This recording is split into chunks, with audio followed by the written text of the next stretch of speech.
In this video, I'm going to explain what a combined heat and power solar panel is, and simultaneously how it works. And when I say combined heat and power solar panel, I mean a photovoltaic that also provides heat.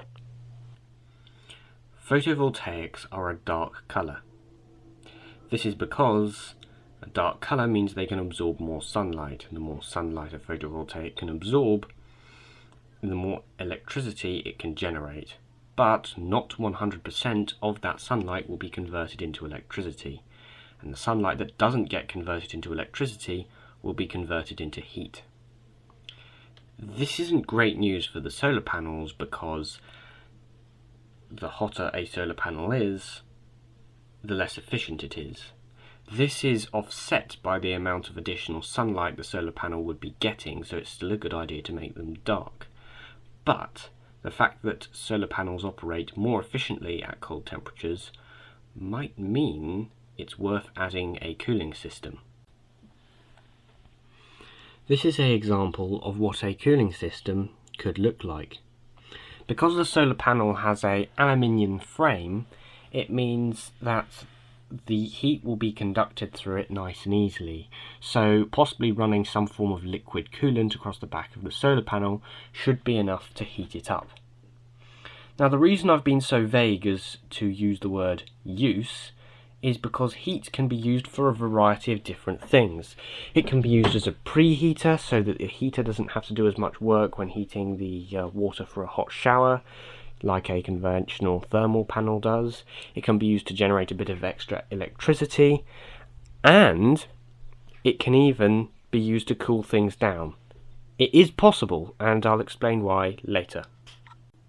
The diagram here shows how you could use the heat from the solar panel to generate some additional electricity, other than the obvious way of cooling the solar panel to make it more efficient.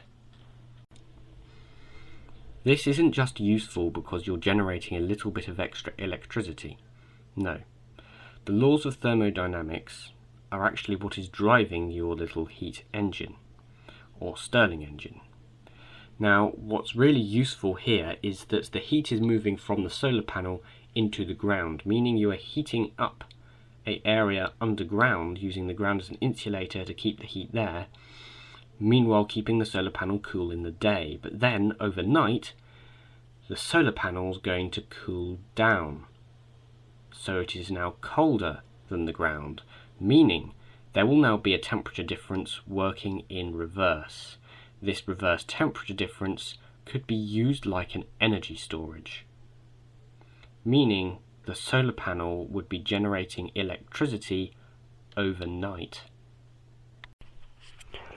This diagram shows a Stirling engine, and the reason you would want to use a Stirling engine, not a conventional turbine, is that turbines require the pressure of something pushing against them.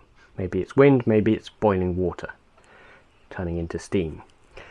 But the heat here isn't enough to boil the water. But a Stirling engine doesn't need anything to boil, it just needs a temperature difference, which means that it is ideal for this particular use. You know how I said that it's possible to use heat to cool something down? Well, it is. The diagram on the screen shows a gas fridge or Einstein fridge. This uses evaporation to cool things down, kind of like sweat.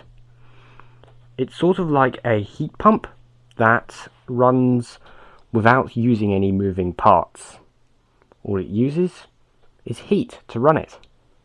So you could use the sunlight heating up the solar panels to keep your home cool, if you are living in a place that could be made uninhabitable by climate change overheating everything. Of course, this kind of cooling system might not be enough, but the electricity got from the solar panels could certainly boost this system. If you're wondering why you've never heard of combined heat and power solar panels before, it's probably because I made them up.